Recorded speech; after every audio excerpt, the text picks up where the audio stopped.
Madame la Présidente, chers collègues. Donc, vous avez ici le rapport annuel du développement durable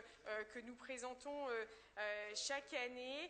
et qui répond donc à un cadre réglementaire pour lequel 5 finalités sont pointées. La lutte contre le changement climatique, la préservation de la biodiversité des milieux et des ressources, l'épanouissement des êtres humains, la cohésion sociale et la solidarité entre les territoires et les générations, et la dynamique de développement selon des modes de production et de consommation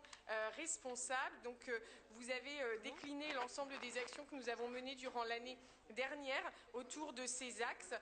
autour donc des énergies renouvelables, de la participation citoyenne, de la création de l'Agence régionale biodiversité, du travail de mon collègue Éric Houllet autour des FIP et des FAB, du travail de ma collègue Françoise Tenenbaum autour de la santé et du plan régional santé et environnement, de l'élaboration du SRADET, des questions de formation et d'orientation professionnelle, de l'hydrogène dont nous avons beaucoup parlé aujourd'hui, mais aussi de l'économie circulaire et de l'ESS. Et enfin, sur un point interne, la lutte contre le changement climatique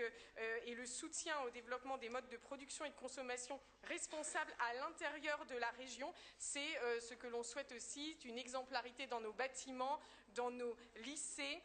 avec le développement donc, de véhicules hydrogènes, mais aussi la rénovation des lycées. Je regarde mon collègue Stéphane Guiguet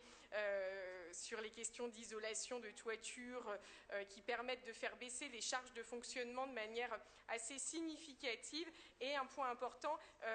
qui est quand même à souligner, c'est que la région dispose de la salle des marchés publics la plus performante de France avec territoire numérique BFC et plus de 1400 entités publiques qui sont adhérentes. Voilà, point rapide